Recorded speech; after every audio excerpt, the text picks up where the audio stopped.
بسم الله الرحمن الرحيم وكذلك أنزلناه حكما عربيا قال رسول الله صلى الله عليه وسلم خيركم من تعلم القرآن وعلمه. اعوذ باللہ من الشیطان الرجیم. بسم اللہ الرحمن الرحیم. رب اشرح لی صدری ویسر لی امری واحلل عقدۃ من لسانی یفقہوا قولی. آمین یا رب العالمین. سورۃ الفاتحہ کی ابتدائی آیات ہم نے الحمدللہ اپنے پچھلے 2 پروگرامز میں کر لی تھیں. آج انشاءاللہ تعالی ہم سبق آگے سے شروع کریں گے. پچھلے سبق میں نے آپ کو بدل کے حوالے سے کہا تھا کہ عربی گرامر کی ایک اہم اصطلاح بدل جو باقاعدہ قواعد کے تحت آتی ہے اس کے بارے میں انشاءاللہ تعالی آپ کو بتاؤں گا. تو سب سے پہلے ہم اس ٹاپک کو کور کرتے ہیں، پھر انشاءاللہ تعالی سورۃ الفاتحہ کی مزید آیات کی طرف سبق کو لے کر چلتے ہیں.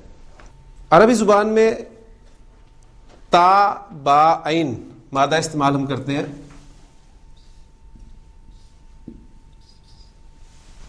یہ باب سمیہ سے استعمال ہوتا ہے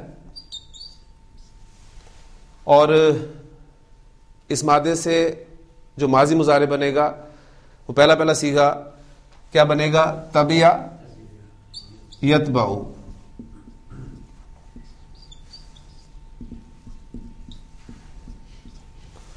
تبیہ یتبع تبعا، اس کے معنی ہوتے ہیں پیچھے آنا، پیروی کرنا. تبیہ یتبع سے اسم الفاعل تابعن بنتا ہے.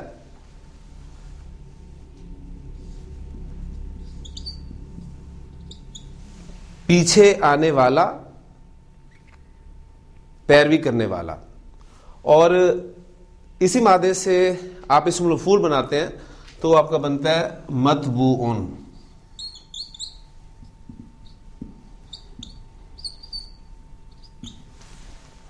متبوع کہتے ہیں جس کے پیچھے آیا جائے، جس کی پیروی کی جائے. تو عربی گرامر میں آپ کو ایک ٹاپک تابع اس نام سے ملے گا، اور تابع کی جمع وہ آتی ہے توابع. اب توابع پچھلی مرتبہ میں نے آپ کو بتایا تھا کہ جمع مکسر منصرف ہے یا غیر منصرف. اس کی پہچان میں نے آپ کو ایک بتائی تھی کہ اگر الف کے بعد 2 حروف ہوں تو وہ جمع آپ کی غیر منصرف جمع ہوتی ہے، توابع. تو گرامر میں آپ کو توابع کے نام سے باقاعدہ ایک ٹاپک ملے گا. تابع ہم گرامر کی اصطلاح میں پھر اس اسم کو کہیں گے جو اپنے سے پہلے آنے والے اسم کو اعراب میں فالو کرتا ہے. یعنی اس کا اپنا اعراب جو ہے وہ نہیں ہوتا، بلکہ اس سے پہلے جو اسم آتا ہے، یعنی اس ڈیفینیشن کے مطابق متبوع ہم اسے کہیں گے، یہ اعراب میں متبوع کے مطابق ہوتا ہے. اس کی ایگزامپلز میں آپ کے سامنے اب لکھتا ہوں. جاءنی رجل، جاءنی اخوک، جاءنی حامد، جاءنی الطلاب. یہ میں 4 جملے آپ کے سامنے لکھے ہیں. پہلے جملے میں آپ دیکھ رہے ہیں کہ آپ کا فاعل جو ہے وہ رجلن ہے. جاءنی رجلن، ایک آدمی میرے پاس آیا. دوسرے جملے میں جاءنی اخوک، تیرا بھائی میرے پاس آیا. تیسرے جملے میں جاءنی حامدن، حامد میرے پاس آیا. اور چوتھے جملے میں جاءنی الطلاب، اور ملا کر پڑھیں گے تو جاءنی الطلاب، یعنی طلبہ میرے پاس آئے. رجل، اخوک، حامد اور الطلاب کو میں نے متبوع کے نیچے لکھا ہوا ہے. اب آپ دیکھیں کہ تابع میں نے آپ سے کہا کہ وہ اسم ہوتا ہے جو اعراب میں اپنے سے پہلے آنے والے اسم کو فالو کرتا ہے. اب میں تابع ان کے ساتھ جوڑ رہا ہوں. میں کہتا ہوں جاءنی رجل صالح، جاءنی اخوک زیدن. تیسرے جملے میں جانی حامدن و زیدن. چوتھے جملے میں جانی الطلاب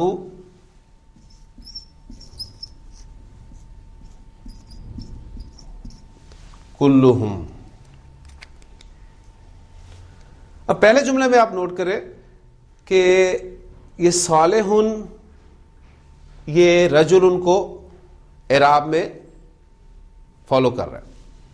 زیدن اخو کا میں اخو کو فالو کر رہا ہے. زیدن تیسرے جملے میں حامد کے اعراب کو فالو کر رہا ہے. اور کلہم میں کلو ورڈ جو ہے آپ دیکھ رہے ہیں یہ الطلاب کو فالو کر رہا ہے. اب پہلی کیٹیگری جو ہے اس سے آپ واقف ہیں, یہ صفت کہلاتی ہے. یعنی گرامر کی اصطلاح میں یہ آپ کو ملے گا تابع نعت کے نام سے. نعت یا صفت.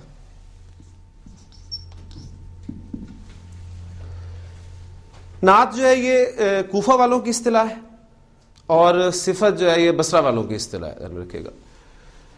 تو یہ صفت یا نعت اور یہ جسے ہم موصوف کہتے ہیں, اور آج چونکہ ایک نئی ٹرم آپ کے سامنے ہے یہ نعت, تو اس کے اعتبار سے یہ منعوت کہلائے گا. دوسری ایگزامپل میں جو زیدن ورڈ ہے یہ آپ کو بدل کے نام سے ملے گا. یہ وہ لفظ بدل ہے جس کا میں 2-3 مرتبہ آپ کے سامنے تذکرہ کر چکا ہوں. تیسری کیٹیگری جو ہے آپ کو یہ عطف کے نام پہ ملے گی. اور چوتھی کیٹیگری جو ہے آپ کو یہ تاکید یا توکید کے نام سے ملے گی. تو توابع 4 ہے, ذہن میں رکھیے گا. نمبر 1 نعت یا صفت, نمبر 2 بدل, نمبر 3 عطف, اور نمبر 4 تاکید یا توکید. اب یہ تابع اور مطبوع کے حوالے سے اگر ہم ان کو سامنے رکھنا چاہیں تو رجلن ہمارا یہ منعوت یا موصوف, اخو کا یہ آپ کا مبدل منہ,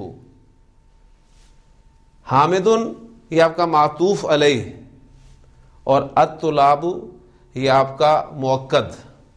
ان میں سے نعت یا صفت کے بارے میں آپ پھر بھی کچھ نہ کچھ جانتے ہیں, عطف کے بارے میں بھی آپ جانتے ہیں, بدل اور تاکید یہ 2 اصطلاحات ہیں جو ہمارے لیے نہیں ہے. تو اس میں میں بدل کے بارے میں آج آپ کو بتاؤں گا انشاءاللہ. بدل جیسا کہ آپ کو پتہ چلا کہ یہ تابع ہے. جملے میں در حقیقت یہی مقصود بذات ہوتا ہے. مبدل منہ کو صرف اس کی تمہید کے طور پہ لایا جاتا ہے. مثلا جملہ قرآن مجید میں قال لہم اخوہم صالح, اور کہا ان سے ان کے بھائی صالح نے. بدل کی پھر کچھ اقسام باقاعدہ گرامر والے جو بیان کرتے ہیں. تو یہ پہلی قسم آتی ہے, یہ بدل الکل کہلاتی ہے. یعنی بدل الکل سے مراد یہ ہوگا کہ مطبوع اور تابع یہ ایک ہی ذات کا نام ہو, یعنی ایک ہی شخصیت ہو, ایک ہی ذات ہو, تو یہ بدل الکل کہلاتی ہے. دوسری ایگزامپل رکھتا ہوں, پھر اس کا نام بھی آپ کے سامنے رکھ دوں گا.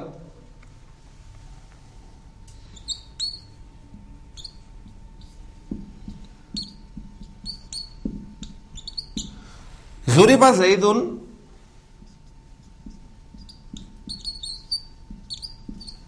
رأسہ. ضربا آپ کو پتہ ہے مجہول فعل ہے. ضربا زیدن, آگے نائب الفاعل آ گیا, زید کو مارا گیا. رأسہ یعنی اس کے سر پر. یہاں پر بدل مبدل منہ کا ایک جزو ہے, ایک حصہ ہے, لہذا اس کو گرامر والے کہتے ہیں یہ بدل البعض ہے.